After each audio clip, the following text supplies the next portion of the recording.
Well, welcome back. It has been too long since we visited Calpurnia Tate and the evolution of Calpurnia Tate. Thanks for your patience, guys. You know this has been such a crazy time. Jacqueline Kelly wrote this book in case you're looking for some things to read while we can't be together. Chapter 10. Lula stirs up trouble, but doesn't mean to.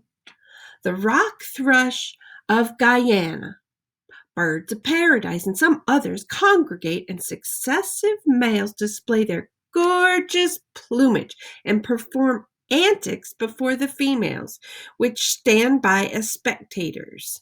At last, they choose the most attractive partner.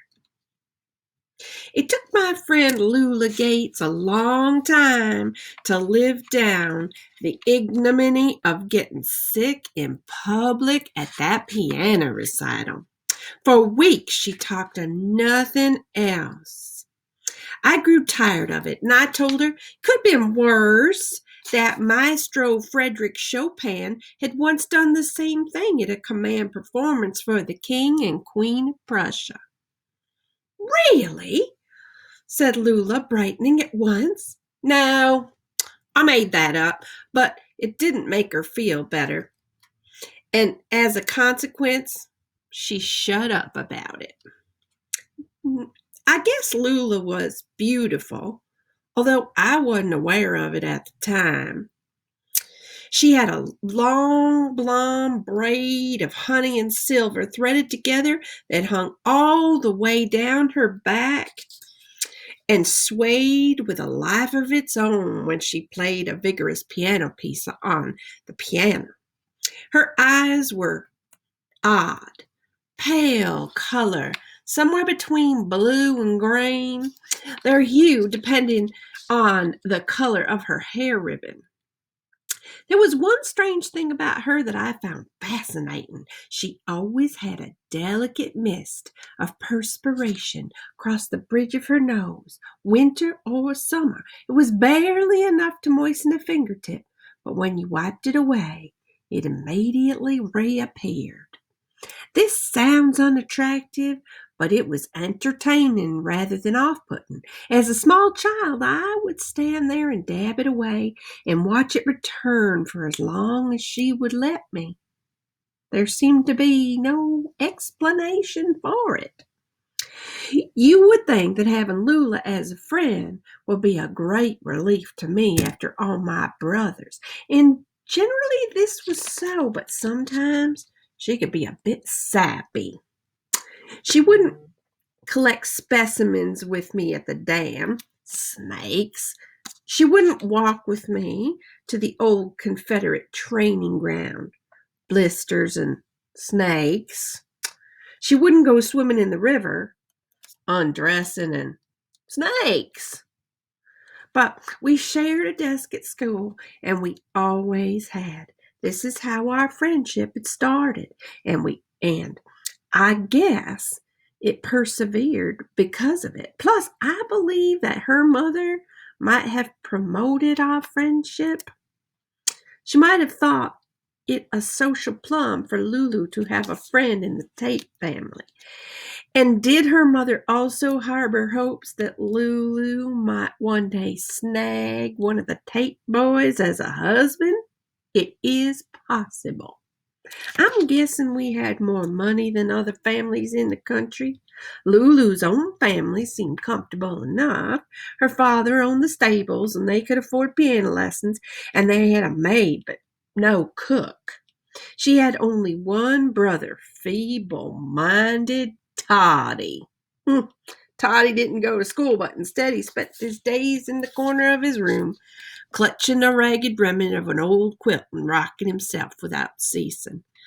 He was peaceful unless you took his scrap of quilt away from him, and then he became distressed and produced horrible loud noises until you gave him the quilt back. His family found it more trouble than it was worth to take it away from him for washing, so as a consequence it smelled disgusting. Apart from this, the Gates' house seemed quiet compared with mine. Lulu won prizes for her needlework, whereas mine was straggling and pitiful. I couldn't understand her powers of concentration when she rolled up a French knot or toiled over a tatted collar in sewing class at school. It's the same as learning a piano piece, Kaylee, she would say. And you can do that fine. All you have to do is practice it over and over and over until you get it right. Ugh, I pondered this and had decided she was right.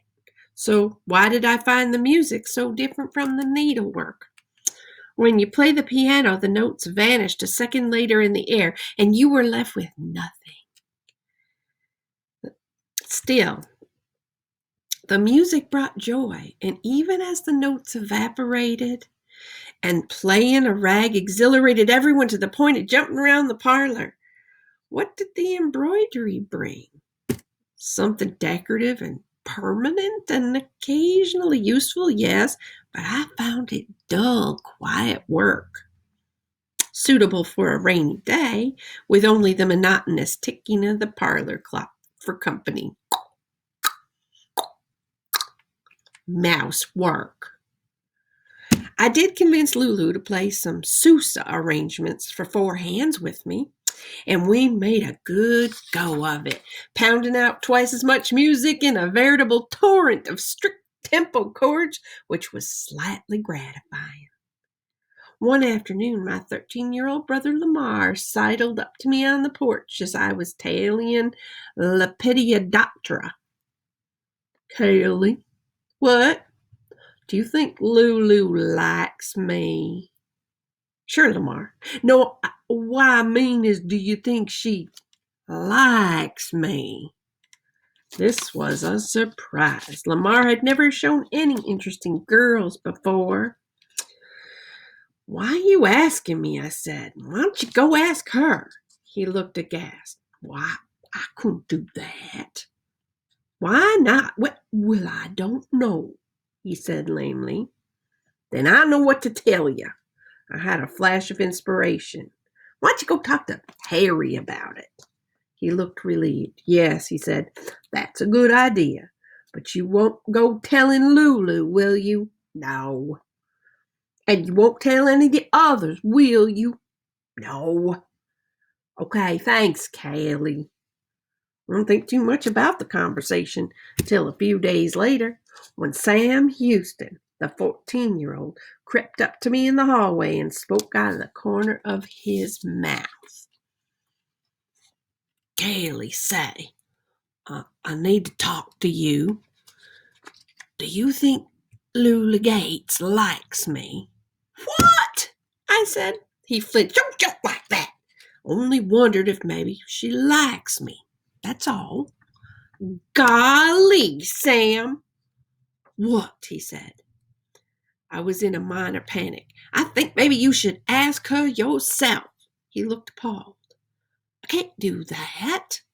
I said, well, you better talk to Harry. He knows all about those things. Who said inspiration doesn't strike twice? Huh. You're right, Callie. I'll talk to him about it. You won't say nothing to Lulu now, will you? No, I never would. Promise, promise. Cross your heart and hope to die, promise. Double engine blood brothers swear to die, promise. Double engine? Doesn't matter unless you say the whole thing, he said. Sam. Okay. But say it, huh? Ugh. Double engine blood brothers swear to die, I said. Now, leave me alone. Okay. Shoot, you sure are getting to be an old grouch, he said. And he walked off, no doubt, in search of Harry. I rubbed my temples where a headache was starting to camp. Oh.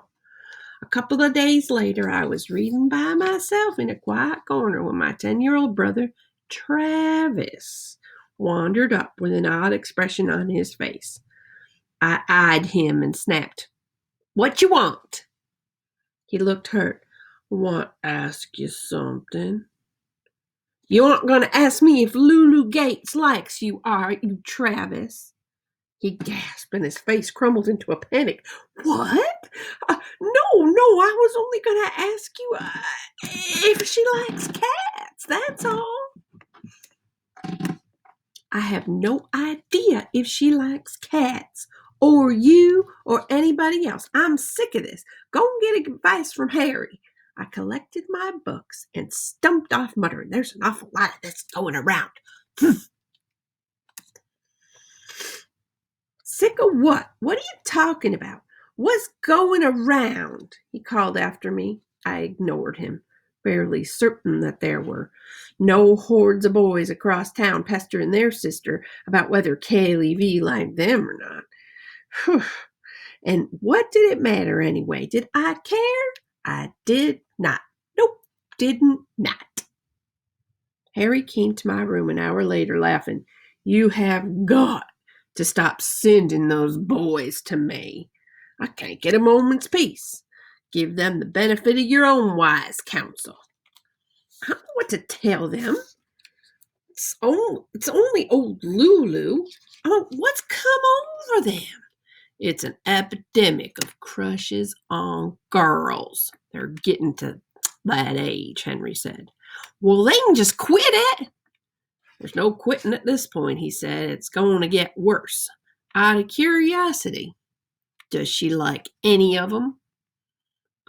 Not that I can tell, especially. Should I ask her?" "If you feel like occupying the middle ground at the Third Battle of Manassas, if I were you, I'd keep well out of it." I decided he was right and said, "Yes, Harry, that's the thing to do. I'll pretend to know nothing." "Shouldn't be too hard," he said, and he ducked out the door. "Funny, ha ha." I would have thrown something at him, but the nearest thing I had in hand was my precious notebook, which I would never fling about. The next school day, I met up with Lulu at the main road as usual, and we walked the last quarter mile to school together, chatting about nothing in particular. I happened to glance back, and there were my 3 brothers behind us on the road, strung out at regular intervals, their eyes all fixed on her. Oh dear, things were worse than I thought. This sudden change in them unnerved me. Weren't they too young for all this? Couldn't I have a normal family like other girls? Why did it happen to all of them at once? And that's where we're going to leave it for tonight. We'll pick it up again soon. I hope you have sweet dreams. Bye.